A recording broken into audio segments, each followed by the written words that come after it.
Hi everyone, Julia Elliott here for We Love Cycling. I'm at home in my spare room, also known as the Pain Cave, Turbo Room, gym. It's a bit of everything, and I've recently done a few upgrades.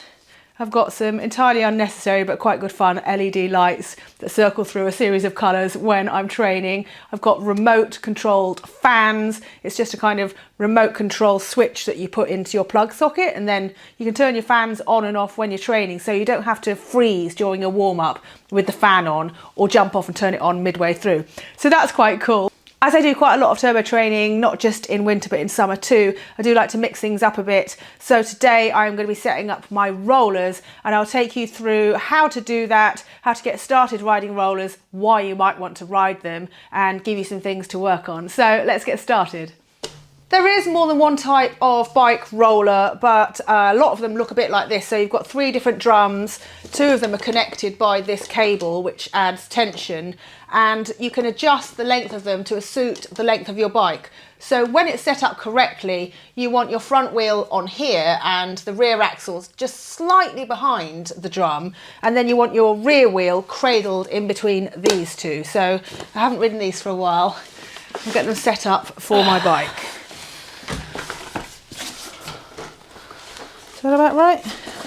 Lots of people associate riding rollers with warming up for a track race or indeed any kind of race, but if you can get your hands on a set, and lots of cycling clubs do have some that you can borrow, then you'll find that they are quite a valuable addition to your training routine and also just a lot of fun. The rollers mean that you have to develop quite a smooth and fluid cadence, because if you're really jerky, then you're going to fall off. They also mean that you have to engage your core to stay stable, and they help you develop your bike handling skills as well as that lovely smooth cadence. You have to stay focused, so it can be a nice kind of way of staying alert, staying in tune with what you're doing on your bike, rather than just zoning out on a turbo trainer, although there is a place for that. Right, shoes on and we're ready to go. I haven't ridden these for a while, so fingers crossed I haven't forgotten how to. One good tip if you are beginning is to position yourself next to a wall, preferably away from a mirror or a window or something, and then you can use the wall to help you get started. Another way of doing this is actually to put the rollers in a doorway. That way you can use either side of the door frame to keep yourself upright. But let me get my shoes on and we'll give it a go. I have moved as much stuff out of the way as I can so that I don't fall into it, although really I shouldn't. First thing to do, bike on the rollers, and then you might want to try supporting yourself on the wall before you stand up and sit down. I mean, you should be fairly comfortable. I've got the additional bonus of this low ceiling to hang on to, but as I said, the door is another option. When you're riding rollers, it's very helpful to pick a point in front of you and just zone in on that. It helps keep you stable and focused. Once you're ready, and you might not want to be clipped in, begin pedalling slowly and smoothly.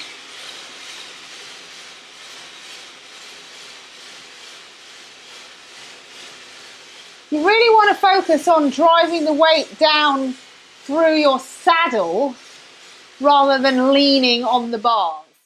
And gradually you should be able to lean less on the wall.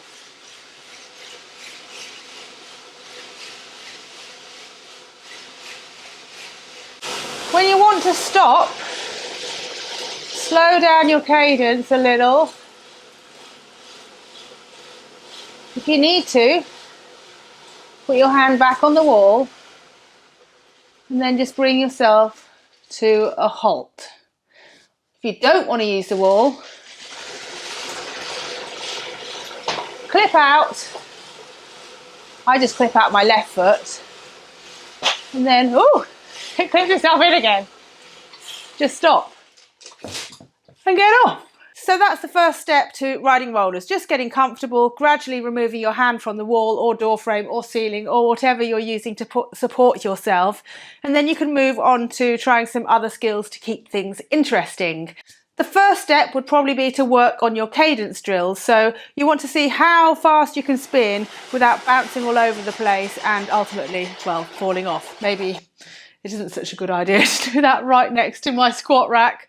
If you work with a power meter, it can be nice to set some power targets. I am not great at speed work, high cadence work, so I always find it quite hard to hit higher power targets on the rollers. It's definitely something that's worth working on because it will translate to your riding out on the road or on the trails as well. One of the most fun things about riding rollers is practicing and learning new skills. Getting on without using the wall can be a bit of a challenge. I like to get my bike rolling and then stand up, and the trick here is to continue pedaling smoothly so that you stay on the rollers. You can also practice things like taking one hand off, taking the other hand off, taking both hands off, taking a foot off, taking the other foot off. I have in the past managed to take off both feet and both hands, although not for very long, and didn't fancy doing that today. It's been a while. You can also practice riding on the drops, on the hoods, with your hands in the middle by the stem. Just mix it up till you feel super comfortable.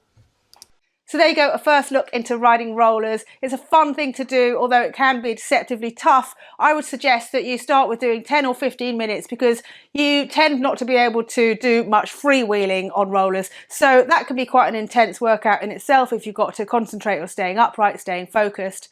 Once you're comfortable doing about 30 minutes, you can start building in some of the skill type work that I showed you earlier. So taking hands off, taking feet off, as long as it's safe to do so. You also might want to build in some interval work, some of the cadence drills that I mentioned.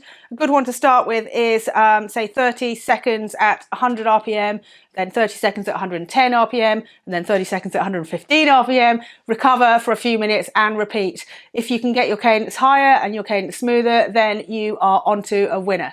I hope you enjoyed watching the video. See you next time.